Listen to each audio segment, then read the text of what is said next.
Hello, everybody. I am Venomous Pie. You guys know me full well as the Pinkie Pie of the group, and welcome to another episode of Bronimaniacs Discuss. I have with me here today our Starlight Glimmer, which is Neon Blade. Heyo everyone, what's up? Our Rainbow Dash, which is Kanata. Greetings, everyone. Sorry I missed last week's show. Internet issues. Oh boy. Yeah. We have our Mod Pie, which is Little Looney. No refunds! Hey Venom. Hey Venom. Yes. I don't know if you just know. I don't know if anyone know you or anyone else noticed this, but I just did a haiku. Yeah, I did notice. Okay, I didn't know if you noticed that or not. Good callback, though. We have our Spike, which is Elite Yoshi. And on an unrelated note, yesterday was my birthday. Yeah, happy birthday, Oh, bro. really? Happy belated birthday. Happy birthday. Same, happy birthday. Thanks. We have our Trixie, which is David. Hey everybody. You know, I was gonna say nothing at all. Wait, that was something. We have our Sunset Shimmer, which is Crimson. Hello, everybody. I'll be taking over Crimson's place for today's podcast. Oh hey, Dark. Hello, and for I bow to dark. and for the words from my dear brother, greetings and good evening, everybody. We have our Twilight, which is Shopwit.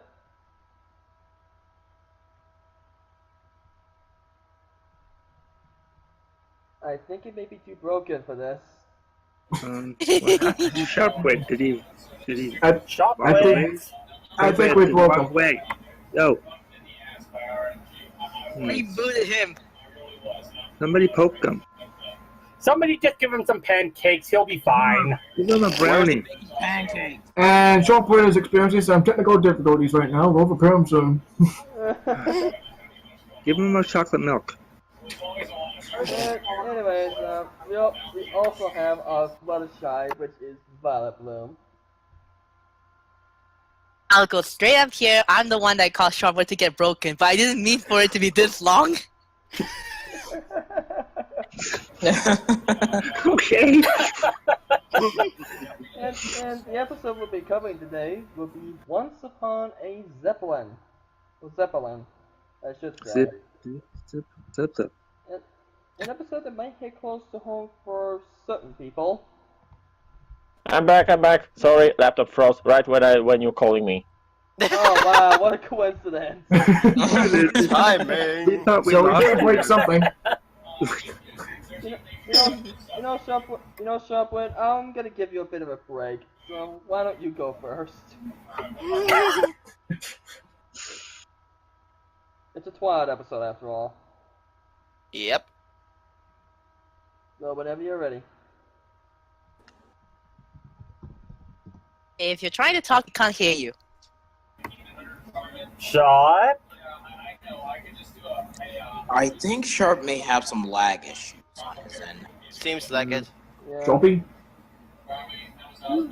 Chirpy. Do I have to say East-Golga again? I think it's something screwing with them. Ah. But don't worry, we'll come back to it. Hello, Welcome We'll come back. to it. Oh, there you are, Sharp. testing. Yeah, we can hear There we you. go. I don't know what is happening. I'm on my phone Okay. right now. Alright. Anyways, what I was saying that what I like about this episode, development for Twilight parents. Yay! Took them only 7 seasons. Well, Yeah. 5 if you count the season 6 premiere. Unless you count the season 6. Oh, my laptop is back.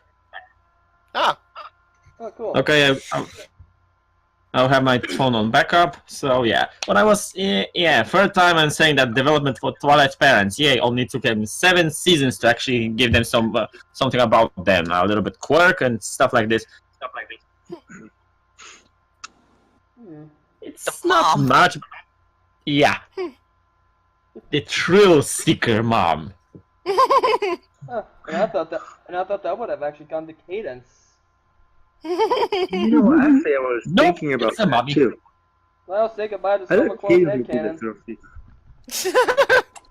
Well, technically, it's still possible, that even though she's probably more busy with the baby than with the seeking thrills. Point taken. Mm. But yeah, given that there also we had like two seasons to actually see them. No, wait, one season to actually see them for the first time. 6 seasons to actually have them having speaking line, and 7 seasons to actually get them no more. Okay, I'll take it what we have. I wish the same could be said for Rarity's parents. Well, they've only been speaking, so that's all we have from the Rarity's parents. I know. That'll probably be next. Yeah. Maybe. So, anyway. No, I don't think it's... Let's see... Duę rabę, połknął pociąg wielką żabę. Huh? Speak English, please. That's the Polish version of Inni Mini Mo. Oh. Okay then. I picked up on that actually. Let's go with... Is it Violet or Flaring at the moment in charge?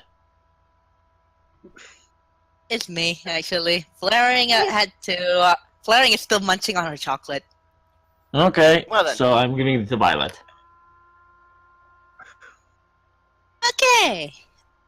So what I like about this episode, I have to actually say how touching it was, the ending bit where her parents and Shining Armor and even Flurry Heart were trying to recreate the Northern Stars for her. Yeah, that was very sweet to see. Yeah, when I saw that, I was like, aww. Has definitely the cutest factor in this episode. That was very sweet. Indeed. I highly agree. The cute factor among the creep factor. That was a really touching moment. It was. Indeed. Yeah, it just shows how much that the parents didn't take advantage of the fact that Twilight was busy with all the princess stuff, but they actually realized right at the start, right there when Twilight missed the Northern Lights, how hurt she was that she couldn't do the one thing that she wants to do. Exactly. To make one for her. Yeah, that was very sweet for them to pull off. Poor Shining Armor has air sickness, though. So, you gotta give respect to Shining Armor. Despite him being sick, he still managed to pull it off.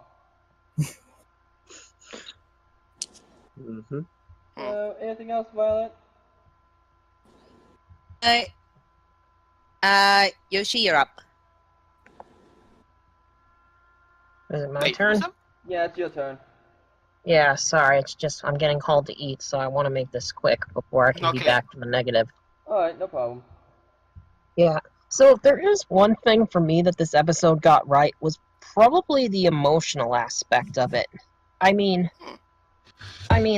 like I had like a lot of different emotions with this episode, like especially with like with, you can actually feel very sympathetic for Twilight when she wasn't able to do what she wanted to do in the first place, sacrificing her own her own needs just so she could make the rest of her family happy, which honestly I think was pretty noble of her. Yeah, it was. And is probably the best development we've gotten from her in like years. Yeah, as much as I like Twilight, I have to admit her development has kind of, how would I put this bluntly? Stagnant? What? Stagnant? Yep, pretty much. Yeah. I mean, and especially this episode also made me laugh a lot. Mainly because of Shining Armor. I couldn't He's help he- it. I mean, I know this is like one of those like torture scenes, but this is actually one example where it's done right, and Yeah. he's not. Yeah, and he's Feel like- not. Yeah. And he's not like suffering. He's just trying to like put his air sickness aside just so he can have fun with the family. Yeah. How noble. You think why I call him Shining Dork? But yeah, I couldn't help it. I couldn't help but laugh every time he was about to get air sick. It was pretty funny. Yeah, it was, Yeah. It was just right. Yeah, True. and as for the other parts, like, well, yeah, I mean, I can totally sympathize with Twilight and her situation. Her lashing out at Mhm. Star Tracker, Yeah. her being sad when she was missing the Northern Lights with her family. Yeah, it hit just the Yeah. right mark. That's pretty much all I have to address for this issue. Alright. Who do you pass it off to? All right. Let's see. I think I'll give it to Looney. Okay. Well, I love the fact that we got to see all of Twilight's family together in one episode. Special mention really needs to go to Twilight, Velvet, and Nightlight, both of whom have never gotten this prominent a role in an episode before. Yeah, like, Nightlight is kind of the easygoing father, while Twilight Velvet is a mother who is an adrenaline junkie. Tell me about it. Yeah, Twilight Velvet's wild side was freaking hilarious. Yeah, I love that. Are you sure Twilight Velvet wasn't the sister? Pretty sure. Awkward. Yeah, they got some much needed character development after so many years without any. You wanna know something interesting about Twilight's parents? Hmm? The voice actors. What's that? Mm-hmm. Nightlight is voiced by Shining Armor, while Twilight Velvet is voiced by Twilight Sparkle. Wait, really? Yeah, I know. Yeah, I kind of figured that as well, because if you listen to the voices correctly, you'll see they match. Yeah, especially since they're all together, it's actually kind of more obvious. Mm-hmm. I would say the icing on the cake though has got to be the ending. I just love how they after they felt sorry for Twilight missing out on all the fun, they found a reenactment of the Cake where? star show that she missed. Mm-hmm.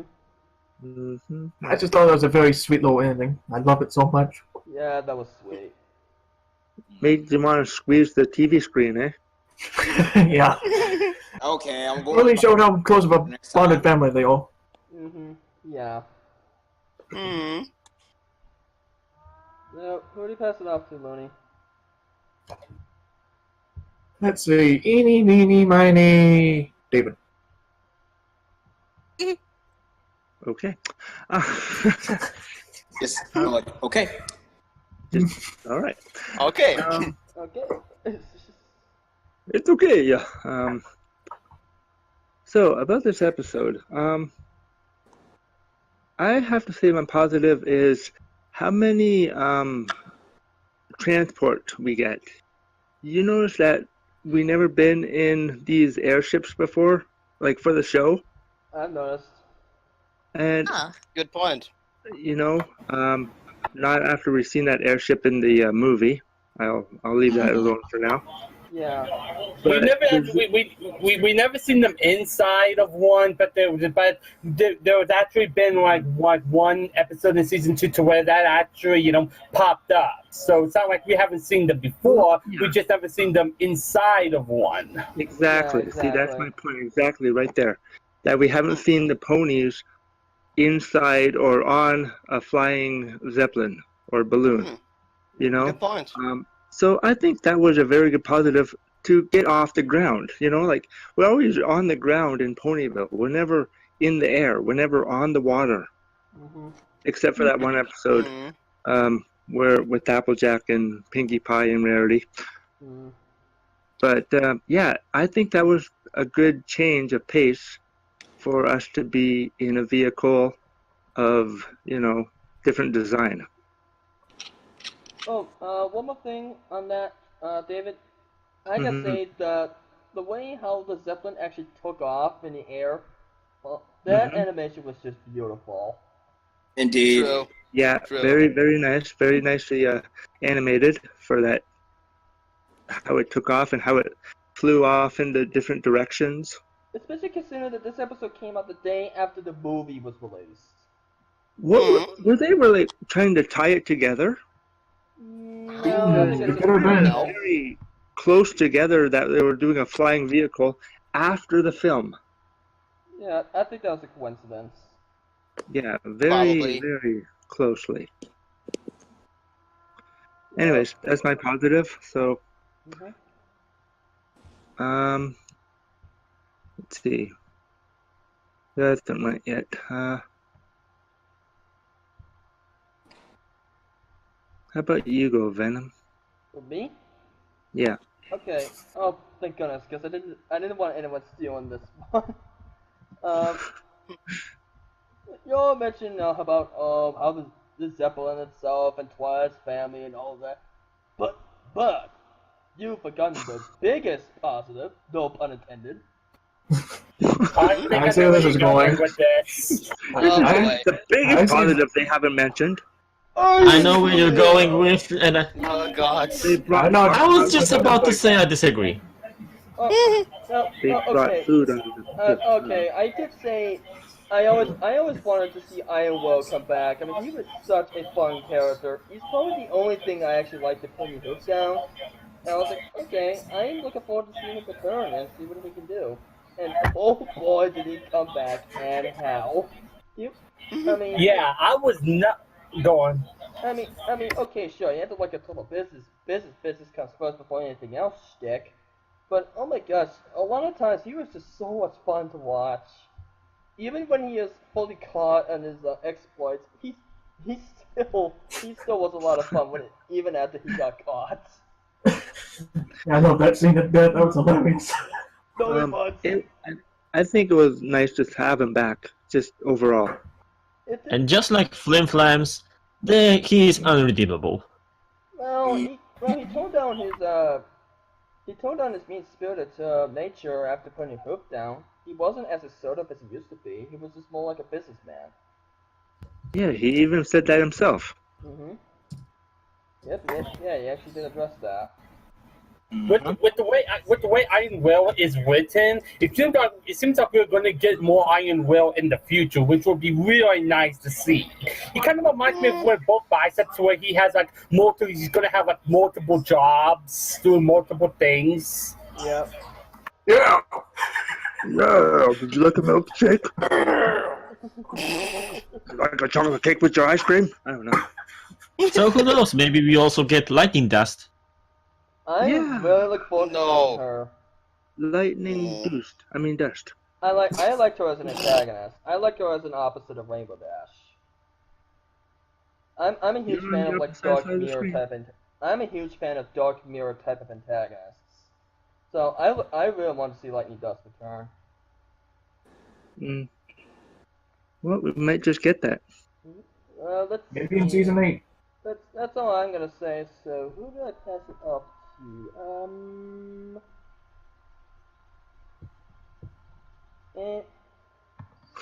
Yay! I will pass it up to you, Crimson. Are you trying to sound like Baron Talltales? Maybe. Okay, time for the positives. But I'll admit, Venom, you did take the one that I was going to reference, but okay. Oops. I'll see what else I can conjure up. Oh, you know what? Just to do this because I can.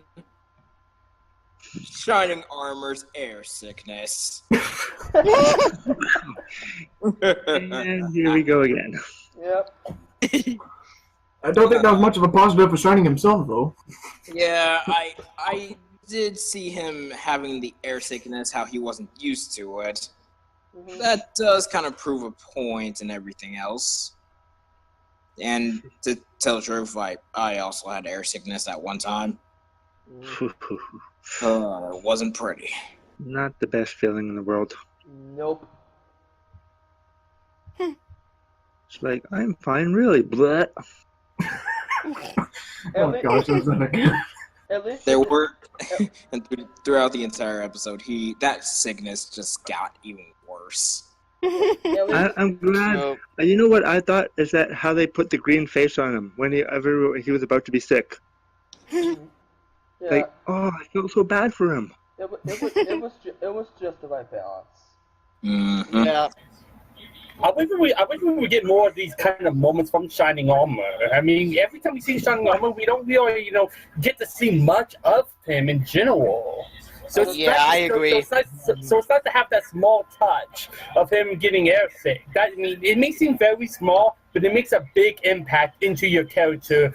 So if they keep on adding those kind of small stuff, people will eventually will like Shining Armor more and more.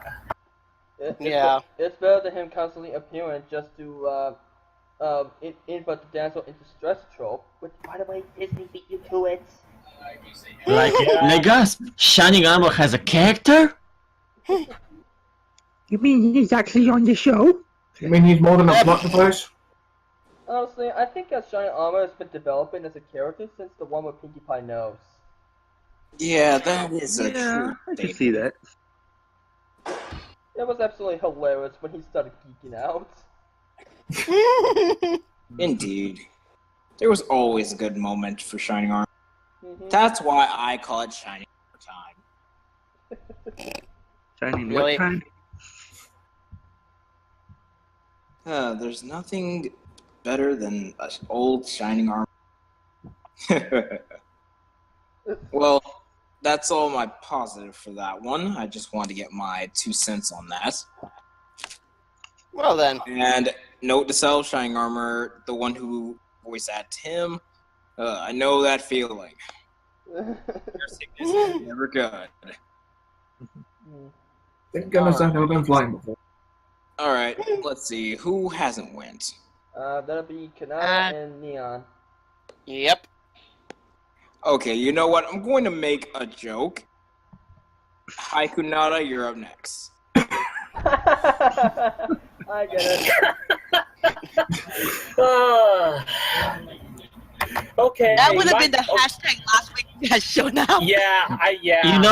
You know what? Good thing you didn't go with the Hakonada Matata. Akuma. I get you. Oh my goodness. Okay. Oh, wow. Okay. Well then. Okay, my positive for this episode.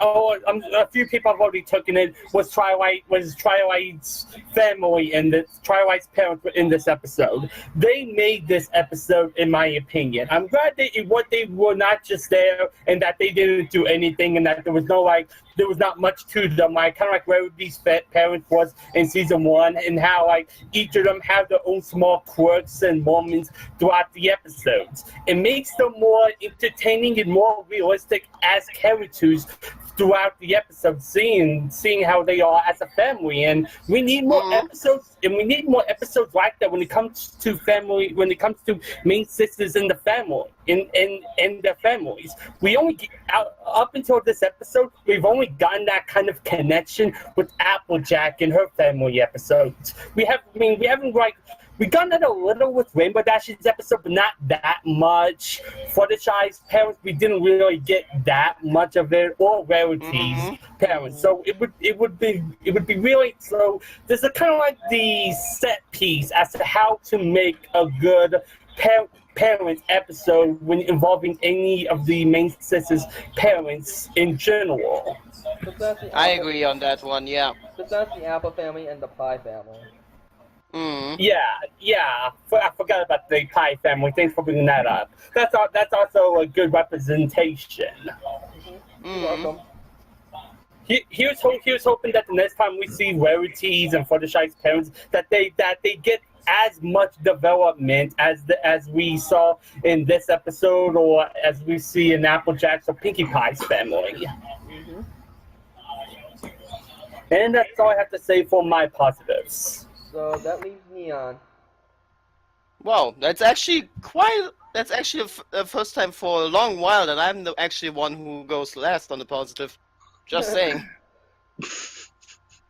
Well, it was bound to happen eventually. Exactly. Huh. Positive for the episode.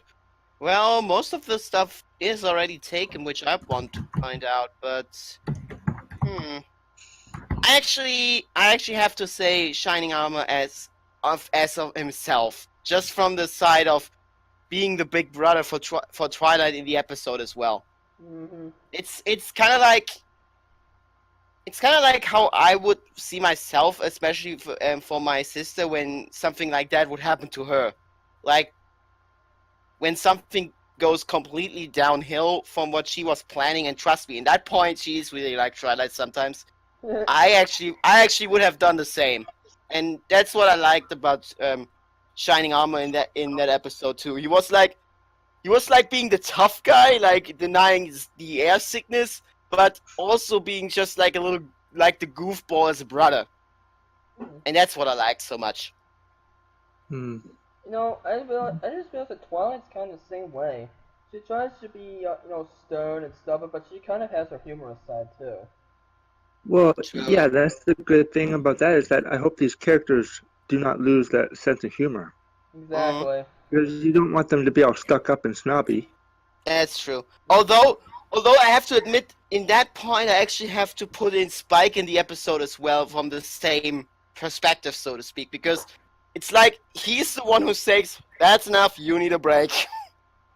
Like literally in that episode, especially the scene with "Wait for it."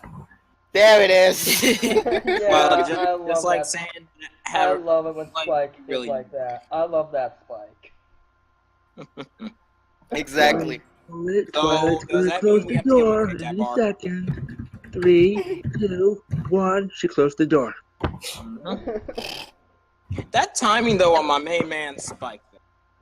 Exactly. I thought he was a dragon, right? Yeah. Okay, never mind. Yeah.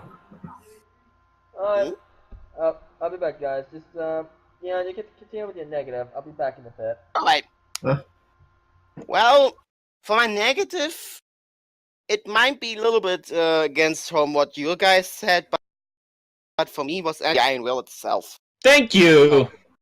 It was like I can see why they took him over the Flim Flam brothers, from at least from the antagonist perspective, but I don't know.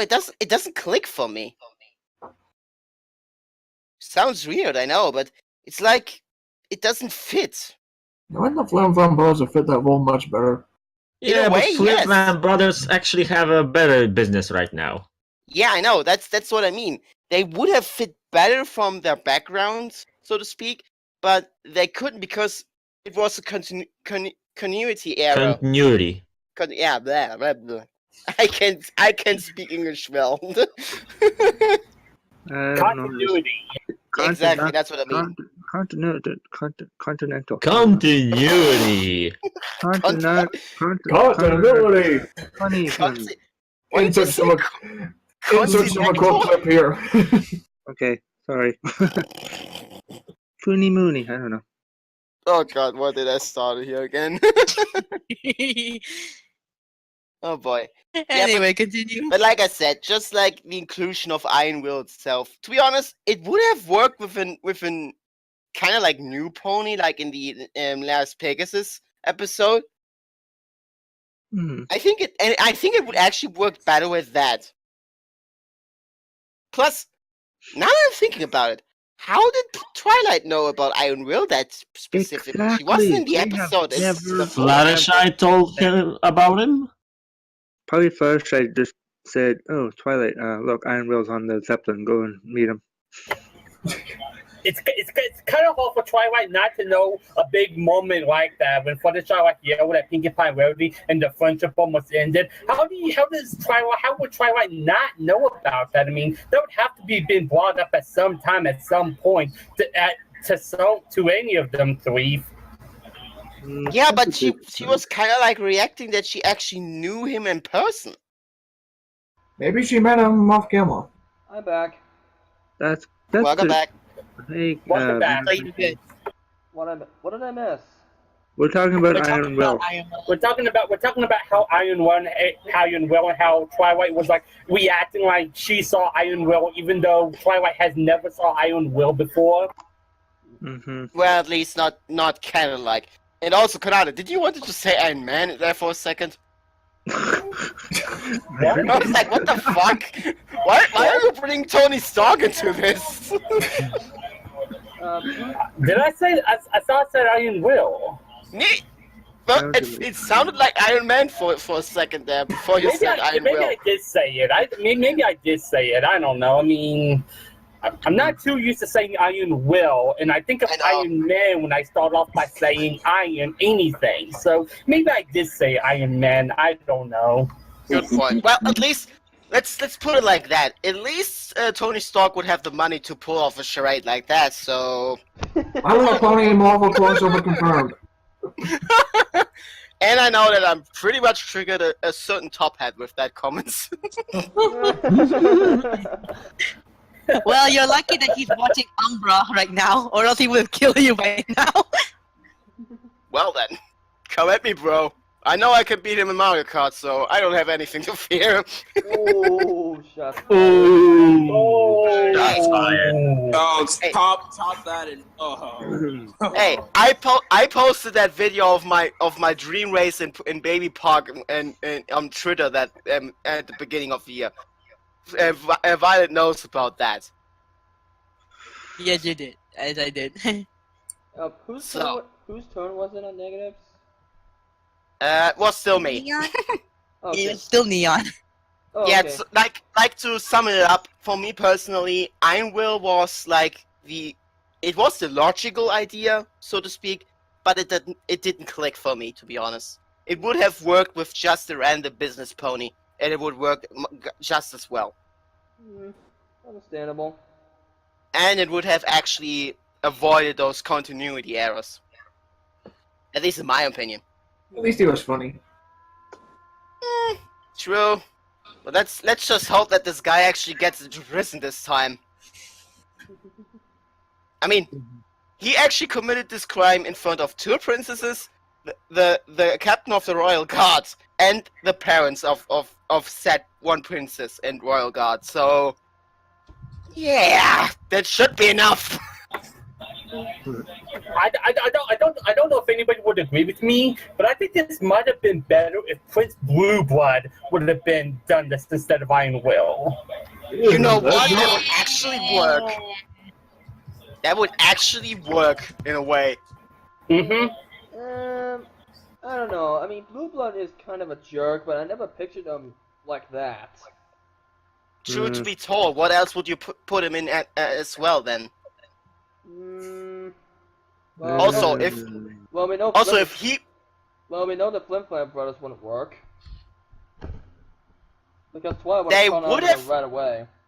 Yeah, that's what I said. It would have worked from their background, but it would not work in terms of the continuity. Yeah. Anyway. Also, if it would be Blue Blood, good point that you actually pointed out, Kanada. It would actually be hilarious as a closing scene when he is coming home to Celestia, like, you're so grounded. Yeah. Another character, and I don't know if this character would work, but maybe Filthy Witch, maybe, I don't know. Nah, Filthy Rich is a nice guy. No, he wouldn't fit. He's not really an Guys. antagonist now, is he? Hey, Good point. I think we Let's should move move on. on. Yeah, sorry, we were dragging that along. So who was in front before me? I think it was Kanada, right? Yeah, it was It me. was Kanata. Okay. Take it away, my friend. Okay, my negative for this episode is cadence. Now, I said in my positive that everyone in the family was really good and that they each, played a really good role. But I feel like in this episode, Cadence got the bad end of the stick. We got Twilight's dad, who's got development and who's gotten development in like Bingo. We got Shining Armor in his air sickness, and we got Twilight's mom in her craving for like adrenaline. It felt like with Cadence, we didn't really get much about her that we did not know beforehand. She was basically the voice of reason, and it's not a bad thing for Cadence to be the voice of reason, but at the same time, when you have Twilight's dad, Shining Armor, and Twilight's mom all being developed and getting adding like new stuff into her character, seeing Cadence not adding anything to her character is pretty bad on her end. So it sucks to see Cadence, getting the bad end of the stick in this episode. I'm not actually too sure about that. Well, she's always been the one who has the least amount of development. And I'm not just talking about compared to the other princesses either. Well, I think Shining Armor lacked just as much as Cadence, in my opinion. I see where you're coming from with that, but I think that the fact that actually Cadence has more like the mother-like approach on this whole scenario, I think that actually actually helps the situation. I mean, think about it. Who else would be the voice of reason if it wouldn't be for Cadence? Good point. I understand where you're coming from, and Cadence wasn't bad in this, but I'm just saying, after all the development we've seen from everybody else, I kind of wish Cadence has gotten a little bit of development, other than being the voice of reason, which is a good thing, but at the same time, it's like, I kind of wish they would have done more with Cadence, Yeah, she's the one who needs the development the most. In my opinion, Cadence is the least developed of the princesses. Even more so than Celestia. Exactly. I mean, if you can give Shining Armor something as small as air sickness, I think they could have done something with Cadence. And it sucks that they didn't do much with her outside of being the voice of reasons. You could say that Cadence is like the voice of reason and everything, and she should have, and she okay, hang on. Give me a moment to recollect myself. I think the hashtag for this episode is broken English. Okay, you can say that Cadence being the voice of reason fits and it works by itself. And it does, but I think, maybe, Twilight's parents, comforting her could have worked just as well as Cadence. I don't know if anybody else would agree with me, but I think, Twilight's parents also could have worked when it comes to, confirming her and everything. I see what you mean. Yeah, good point, actually. Like I said, I'm not saying Cadence was bad in this episode. She was. It's just I just would have liked to see more adults. I would have liked to see some development out of her since we got it from everybody else. That's my negative. Crimson?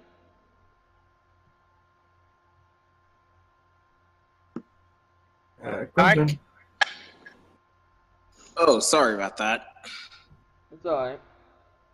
Okay, let's see. Negatives for this one. Just one thing. Yes, I know. The concept is obvious. Let's see here. The obvious negative. Iron Will. Yeah. Let's see. Well, it didn't take Twilight to state the obvious of the absurdness. And she had to confront to see what this problem was, and oh boy, it's our favorite half Minotaur. He's a full Minotaur. Full. Hey, give Dark some credit here. He screws up a lot. Agreed. As I was saying, yes, our lovely Minotaur who can go overboard on a few things. Literally. Yep. Well, I wouldn't say not all the way overboard, just a little to his head. That's kind of his thing. And the hype does get to him a bit too easy at times once it happens. Hmm. No refunds. I wasn't. I don't like why like no refunds because really no you're gonna have to get the money back anytime soon anyways. Yep. But all in all, that's all of my points on him. Alright, I guess it goes to me then. Okay, I'm surprised no one brought this up yet, but, am I the only one that found Star Trek a bit eh? No. Yeah. Yeah, man. I think he, I would have mentioned him, but I passed it. Well, okay, granted, I don't think Star Trek was annoying per se, it was just kind of there. I know. you know, at first he reminded me from Adoring Fan from Oblivion. Then I realized he's just a creep. During that bingo scene, he was Let's just bring it straight up mildly. creep. That's putting it mildly. He kind of reminds me of like a big hang on. He kind of reminds me of someone who like meets like someone famous for the first time and it's like always smiling, getting all too close and everything, not really like thinking straight. He's just and it's like taking things a little too far. Yep. I honestly wouldn't blame him, but still. Hmm. But I'm just thinking, you know what? You know what my impression on that guy was? What? Oh geez, What? Oh jeez, there's another overzealous brony in the picture. This Yep. has been calling on the fandom a lot lately. Fame and misfortune all you ain't over wrong. again. Hmm. I'll be honest. Like I said, I didn't think Star Trek was annoying per se. I just felt like he was just there, just to get some forced comedy into it. But really, that's more Shiny Armor's thing. Mm-hmm. It's like a lot of times the It's- characters just felt forced. You know what's Okay. sad? I know what I mean. What? What is it? The fact that that kind of people actually probably exist. Just go with the Anycon and go around the Anycon convention Absolutely. and community guest. Oh, I know that. I mean, I know. I wouldn't be surprised if a lot of famous people in the Bunny analysis deal with those kind of fans. I wouldn't be surprised. I actually I don't can- know, You first, sorry. if you would probably ask Bliss, Toon, I don't know, Dr. Wolf, Silver Quill, or any other, they will probably confirm that. And I bet when I do this review, we need to wait until Run Table, which they will probably do. They will confirm that.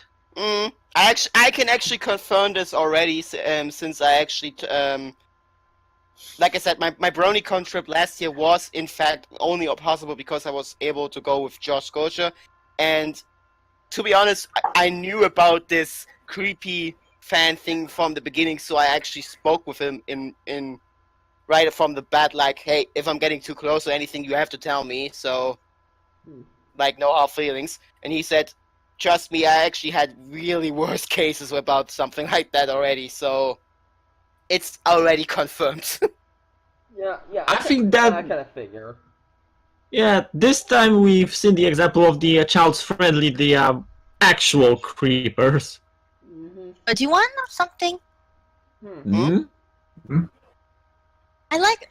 There's actually one positive that relates with this negative. It shows both perspective, the fans and the person with those creepy fans.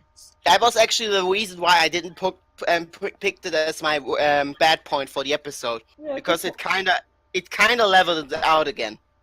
Yeah, that's a good point. And like I already said, I didn't find Star Trek annoying or bad or anything, because it's like compared to the other aspects of the episode, he was definitely the weakest link for me. So with that being said, David, how about you? Okay, my negative for this episode. You all made some good points. We went in a circle, and I think we named up pretty much everything. But for me, my negative is at the end of the episode when Twilight was confronting about the Northern Lights. I didn't really appreciate how Cadence. She said, "Oh, you missed the Northern Lights after you saw Twilight in tears." Mm. Actually, go on. Sorry. No, it's okay. But I'm just saying that when you see a character in tears, isn't that the moment where you have to sort of give a hug or give a comforting speech? Even though, yes, Cadence did that afterwards, but it should have been like a hugging moment at that time. Because Twilight was alone, she was frightened, she was like upset. And Cadence just says, "Oh, you missed the Northern Lights, Twilight." I know what you mean. It was the message was the right one, but how it was presented, the tone of it, that's the problem. Yeah, and I have to agree with you with this one. Yeah. That sequence, the tone of that part of the episode got me really confused. I was like, why are they going that way? Yeah, And like that I said, I think the main problem is just the tone, how it was presented. That was the only problem. That and the timing. Yeah. Well, to be fair, David, right near the beginning, Twilight did say that is the one activity she wants to do with her family.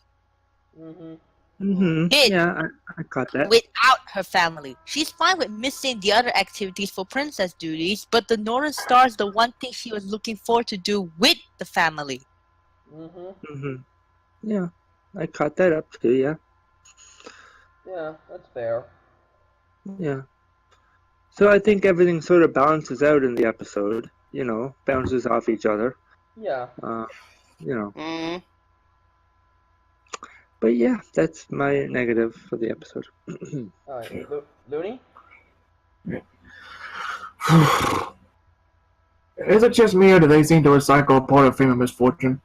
All those fans surrounding Princess Twilight just seemed a little too similar to what we've seen already. A little bit, but it was toned down. A little bit. And this time it wasn't like they didn't understand the message, but when this Twilight spoke to them, they actually understand what she was saying to them, and say, yeah, you're right, we should give you more space and stuff. Yeah, at least they understood.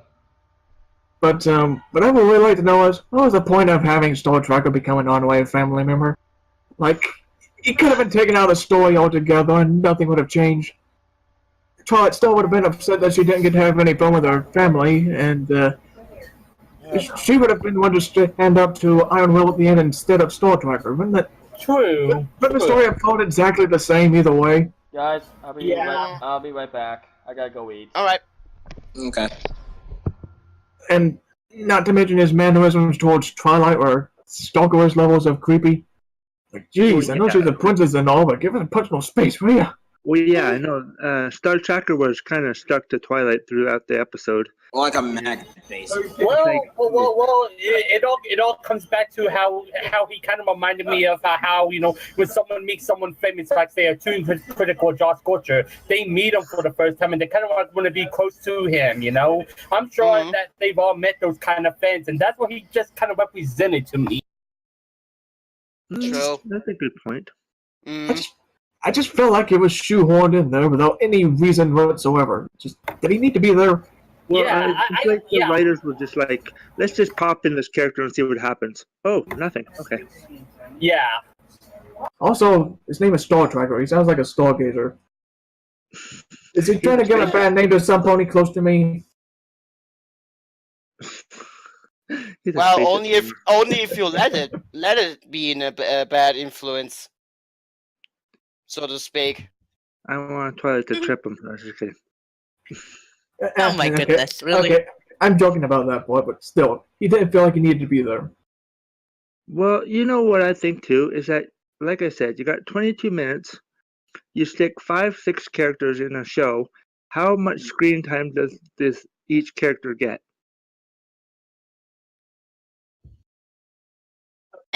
Good point. Because you can shove. Oh, let's put 10 characters. Let's each give them a scene and see 22 minutes. that means, sorry, you didn't get enough screen time. I'm sorry. Maybe the next episode.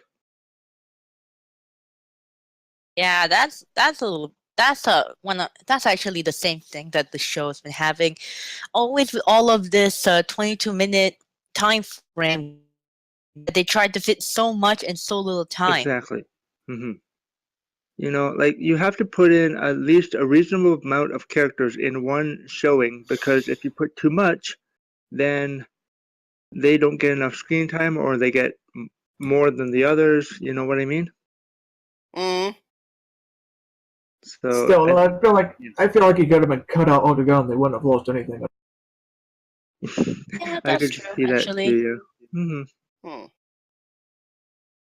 One thing that we can be glad about this episode, unlike a fair What? What's that? musical number. Oh wait, yeah, they didn't have a musical number. In the episode as a thing to try and solve the conflict. Twilight Yeah. actually does a talk. True. Yeah. True. I thought Props for that. Will was going to get a musical number like "Welcome to the Ship." I don't know. I was gonna have him spreading a song number in there somewhere. This is Twilight Sparkle. She's on the Zeppelin. Let's sing a song now.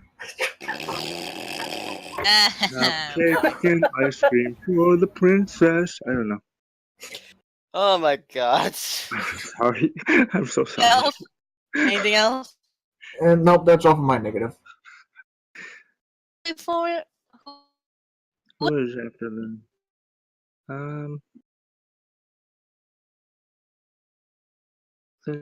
No, I don't know. who passed off to Looney the first? Wasn't it Yoshi? I That was think. Yoshi. It was Sharpwit, me, Yoshi, and then Wait. When No. was Venomous was already? Yeah, I think Then- Yoshi was before before Looney.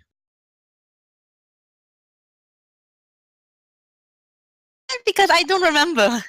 I can remember right now too, and the problem is Venomous is actually eating right now.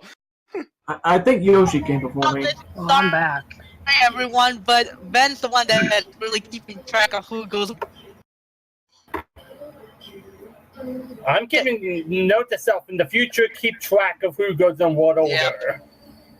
Yeah. Duly noted for the next So podcast. I think Yoshi is next. Why, did you just finish? No, we are actually on your negative. Okay, so what's been said so far? Like I said, I was eating dinner, so. Just say your part, maybe, because and also didn't. Alright. Well, if there is one negative I have, it's probably with the moral itself. Well, okay, it's not the actual moral that's the problem, but rather the impact it would have on the average viewer. I don't think like compared, okay, yeah, because there's a little backstory just to make it short. I think that I would have originally rated our last week's episode a little bit higher if I had realized what the moral was sooner, but I didn't. So yeah, it was a bit personal for me in that episode, but for this one, not really as much, but I still appreciate it nonetheless. I just think that only a certain few individuals will actually be able to closely relate to, Twilight's dilemma in this episode. Sacrificing your own needs your own needs for the sake of others. Yeah, like Dr. Wolf said that, he really connected with this episode's message. Yeah. And that's kind of what I'm worried about, is that this moral won't really have the same impact as it did with people like Dr. Wolf. See that? Hmm? Dr. Wolf himself said the connection is really the reason why he gives the episode such high praise. And he knows, he even acknowledged the fact that there are people that won't feel the same. Yeah. Yeah, exactly. You do actually brought up a really good point there, Yoshi, What's that? about what you said that people won't really connect with the episode unless they had gone through something like that, and that's what Doctor in his review. Mm. Yeah, like this message, like only it feels like this message only applies to people who are like really popular in any fan base and has like a big following. Oh, and it looks like Featherbangs is returned. Mm. Welcome, hello. We're in our negatives right now, but you cannot put both your positive and negative together when Yoshi's done. Mm-hmm. All right. Welcome back, Bat Boy. Of which, Yoshi, do you have anything else to say? Or you want to pass it to Featherbangs? Balto. Yoshi? I guess that's probably Yoshi. I think that might be the cue to pass it off to our Featherbangs. So, Balto, what's your positive and negative of the episode? Positive, probably the fact that we show that just because Twilight's a celeb or whatever, she's still a normal person, or in this case, Pony, and that she should be treated as so. And if she wants to spend time with her family, leave her the fuck alone. Yeah, that's a really good point. to a lot of celebrities and their fans, that's easier said than done. Yeah, I don't know. I was always careful. Like even my first BronyCon, I was always careful because I'm like, I don't want to creep them out. I don't want to do this and this, blah blah blah. I was probably more careful back then than I am now. Anyways, negative. Let me figure out. Okay, I think I got it. Take two. All right, so negatives. Niagara Falls barrels going down. Fun fact: this is illegal in Canada, and this is where the show is fucking made. Another fun fact. This is American culture-based show, not Canadian, because no one knows about Canadian culture. Yeah, but it's still ironic when you think about it. It is. I know. Like, That's why they can get away with this, because they are basing the culture in the ponies on American culture. And it's not like the show takes place in Canada. Exactly. And it's not like it's first aired in Canada then in America, because it's first aired in America then in Canada, and not counting leaks. And I understand this, but still, I just kind of think if this is illegal in your country, who the hell gave it the okay? It's called censorship. That's why instead of cider in Polish version we have apple juice. Hang on, there was already cider. Guys, Nope. Ben's back. Hey, Ben. Okay. They're probably gonna edit that out in the Canadian version, Balto. So I mean, I would hope so, but Probably replace it with skydiving. Yeah, anyways, whose turn was it on the negatives? Yeah, dear gosh. Yoshi went, and then I can hear Balto him. just went. yeah, I can hear Venom. Yeah, and I think, and if Balto is done with him, that should be in Violet. Alright. Yep, it's my turn. Okay, so Yoshi went. Alright. Okay. It's the cringy fans. Yeah, Are I'm you with just you. Are you referring to Star Tracker in general, or the background? Both. Cringy to watch. Even the one that is like, the one that's right as Twilight's face until there's spit all over her face. Yeah. I like Star Tracker though. Yeah, that's what I mean. What I liked about Star Trek as well, because he wasn't that extreme through the entire episode. I still think he's a creep. And No we're denying not. that, but still. And wait, Honestly, Sharpwood. Are you saying that we're not creeps? Honestly, whenever I meet, Toon Critic or Josh Scorch or Dr. Wolf for the first time, I'm a little concerned I'm gonna be like Star Trek, meeting them in person for the first time. Most of the time, is it bad that most of the time with Toon Critic I actually do it intentionally? Anyways. Yeah. Well, yeah, about those cringy fans, they really are getting a little bit too overboard. And I'm not just talking about Star Trekker. I get it. And I had to agree with Shuffle on that one. That Cadence mask. Yeah, I agree on that one too. It's not even Halloween and we already got are creeped by that. You know what? It's actually kind of a callback to that one comic with Twilight and Cadence. Now that I'm thinking about it. Oh my god, you reminded me what I should say. It's that comic all over again. I think that was the Friendship is Magic issue. It was the one with Twilight and Kate in the Crystal Empire. Yep. Where Cadence said she wasn't needed as a princess there. Just Yeah, for but that was a the good commercial. issue. Yeah, but The merchandise, it just says the pretty one. exactly. Yeah, exactly. The pretty princess. And do you know that we are going to get those shirts in the conventions? Oh, probably. And the Twilight wigs? Anyways. Wait, we're going to get it? I thought we already have them. Yeah, we already have that. What are you talking about? Whatever. Anyway. Why don't I get one? Anyways, you got anything else from Violet? No. So, Sharpwood, you're up. Alright. This is my turn, and because you already took the good positive, I was debating whether or not to talk about your or mine, or the second I have. You actually helped me quite a lot. Thank you. Yeah. Well, you're welcome. So, my negative.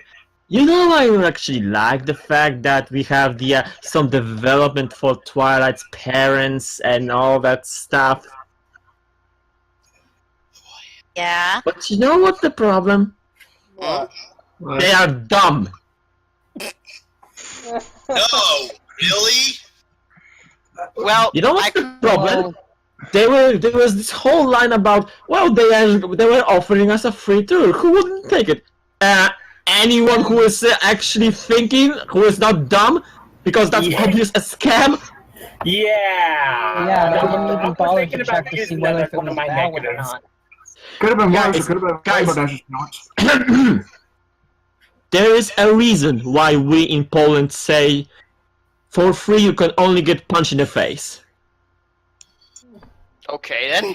I would say Well, to be worse than fair, that. nothing I would is say you the probably same get way. something worse than that. Well, technically that's not very valid saying, but because I get a lot of good games for free, but my point still stands. For God's sake, people, that's obvious scam. You can't smell it because you got it for free? Like the exclusive cruise?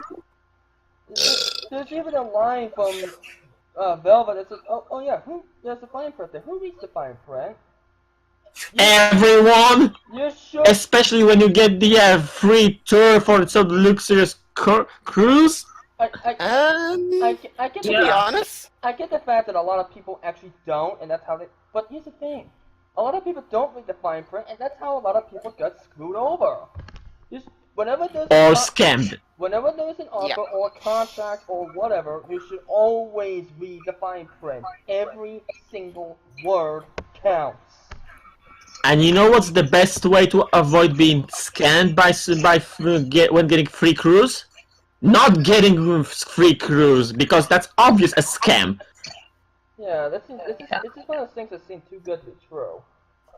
Yeah. Okay, I would understand if that would be some sort of like the competition or something like that, or I don't know, the lottery. But just like that, I kind of wish they would have just went with that. It's like, oh yeah, that's free boost. We want to base up a contest at the end too. If they said that, I would have given them a lot of leeway. Because at least it was an earned victory in that sense. Yeah, but you want to know what the funny thing is about that complaint, though? In the end, everyone still got what they wanted. True. Yeah, that's true, but it doesn't give it the fact that it was a dumb decision. Absolutely dumb. Nobody who's thinking logically would fall for that.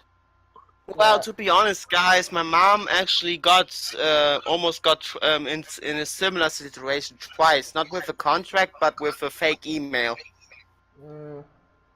Yeah, it was just, so there's a reason why spam exists. There's a reason why I use Gmail, because it has a good spam filter.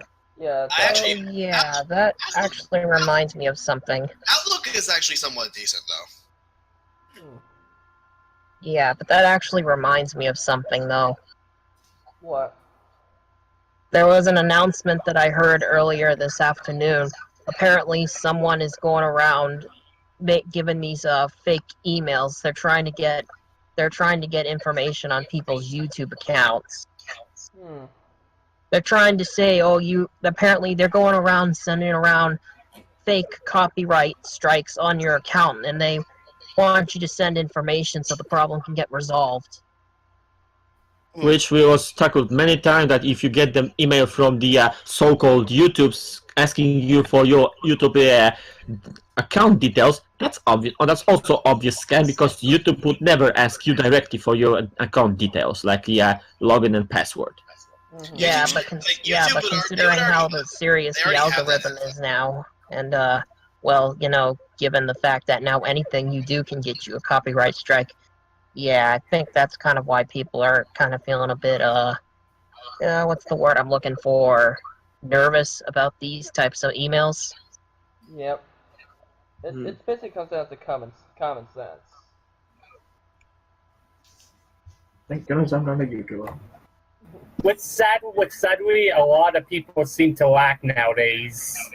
Unfortunately. Yep. And I think that was the maybe not. I don't know if that was intentional or not, but that was actually the callback to the kind of behavior that people are lacking common sense when it comes to the stuff like this.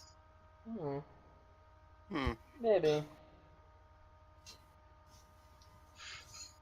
So, anyways, it's time to move on to our final ratings. So, Shufflet, why don't you start us off? Actually, if I may ask, can I go later with my rating?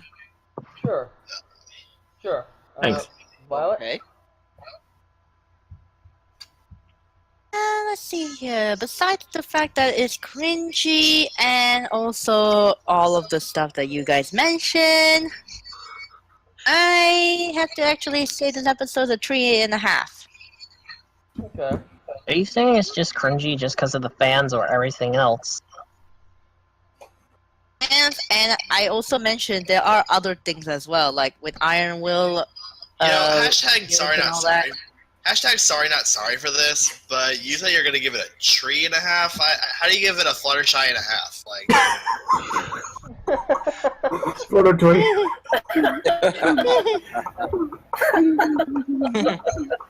Corner now. Oh, come on, that was a good one. Get in the freaking corner! You can see yourself out now. Anyways, Yoshi?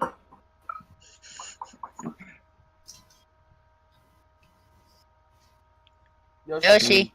Yoshi. Sorry, I was having some sound issues for a second. That's okay. But anyway, overall for me, I thought that this was a very solid entry into this season. And yeah, it's definitely an improvement over last week's, for sure. I think we can at least agree to that extent. Yeah, but anyway, very solid entry. I will admit that my reservations with the moral, I mean, the problem I have isn't, like I said, isn't the moral itself. It's actually fantastic moral, but like I said, I don't think a lot of people are actually going to get the connection between it, unless like you're going through something very similar to what Twilight went through with her family and the cruise. Unless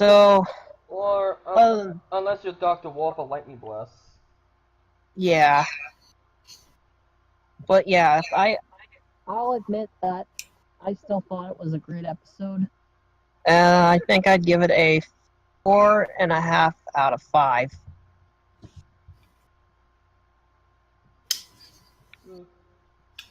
Yeah, I can see that. I mean, the mole I can't really relate to, but if you're kind of a workaholic, you would definitely relate to this mole quite a bit. So this episode is the allegory of Lightning Bliss? That's kind of what I said. It could also be an allegory for Dr. Wolf if you think about it.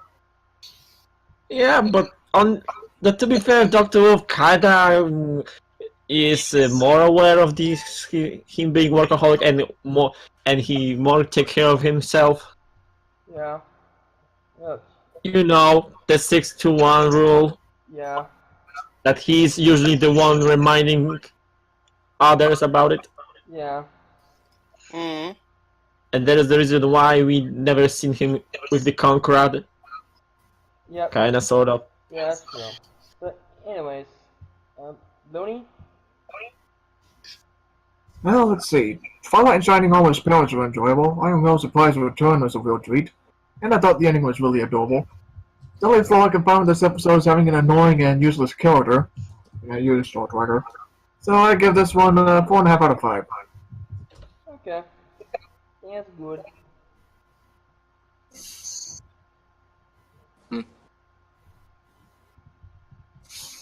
David?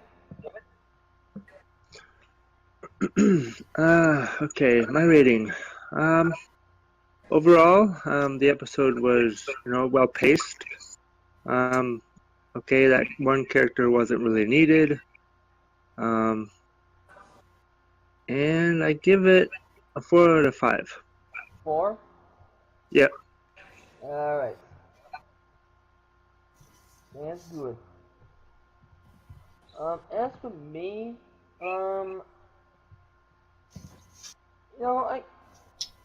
it is a good episode on its own. I love the ball that's trying to teach. I love the expansion of Twilight's family. I even like the idea of Iron Will coming back.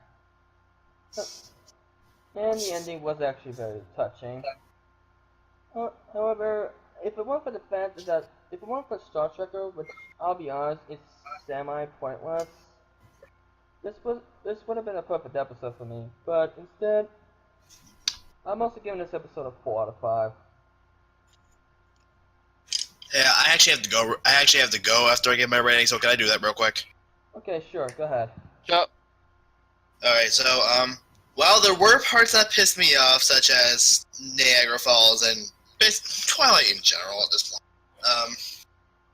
overall the episode was good. I'm gonna give it a 4 out of 5. All right, sounds good, buddy. And with that, I gotta go. See you. All right, see ya, buddy. Well, that happened. Hey, poof, I'm gone. Anyway, Clemson? Let's see. Wait. Yeah,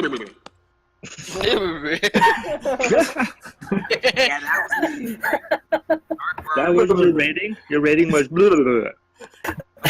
hold on. I don't think that's on the rating scale. Let's see, blah, blah out of 5. Nope, that's not there. All right. Dark, where are you? Sorry. I was eating chocolate.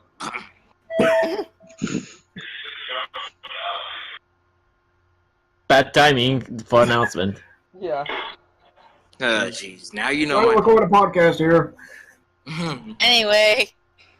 All right. Let me get this rating here. I'll say the episode was pretty. There were minor flaws, though, and the outburst from Twilight wasn't needed. That did make Star Trekker pretty scared. And to be honest, that kind of scared me as well. I'm looking at you, Sharkwit. Oh, you've been cornered there, Sharpwit. And for the rating, I'm gonna give it a 4. A what? You cut out there. 4 out of 5. That's gonna be my rating. Okie dokie. I'm starting to notice a pattern. But anyways,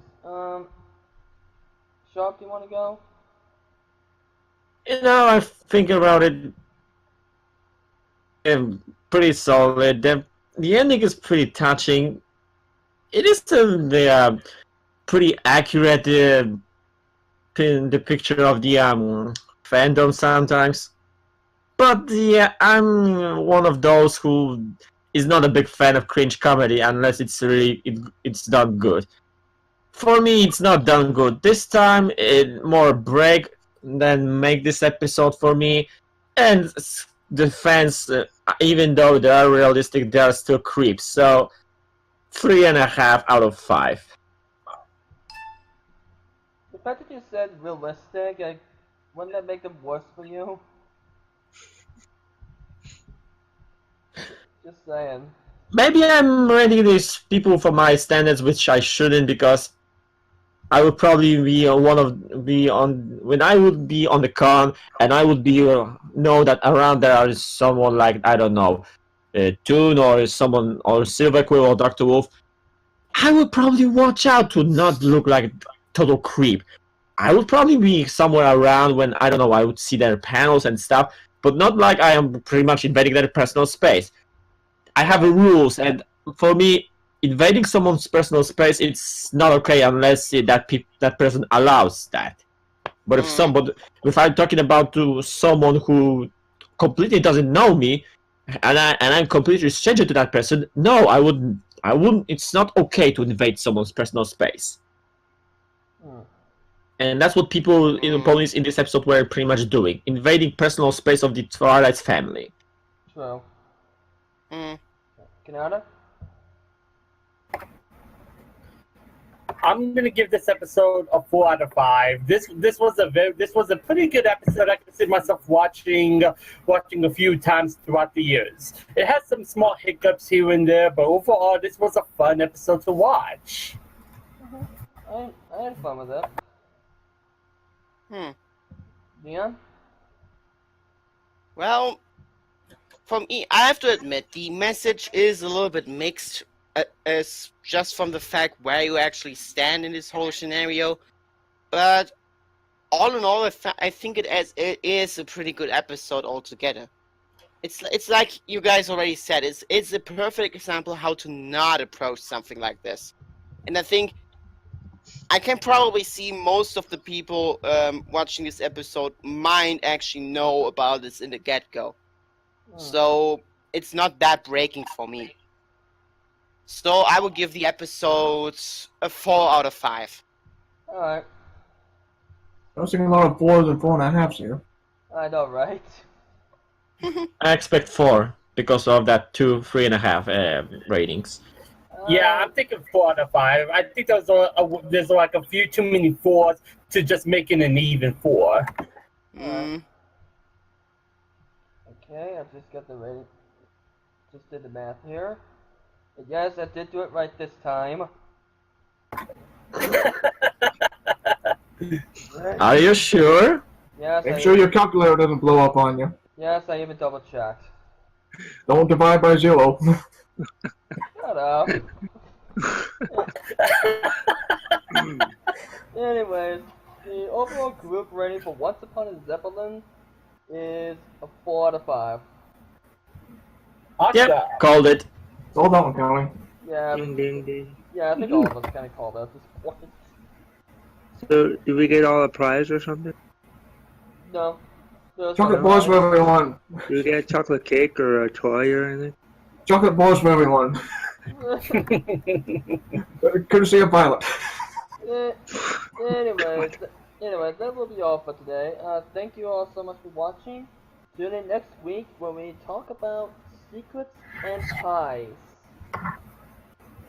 I don't know. Oh, yeah. This will be a fun one. I don't know about you guys, but we might be in for a tasty treat. Absolutely. So, with that being said, I'll see you all next time. Peace. Bye. Bye, every pony. No way, Bye, guys. Take care, everyone. An eye out for those stars. They will make you smile. Take care, everyone. I hope you enjoyed the show. See you all next week.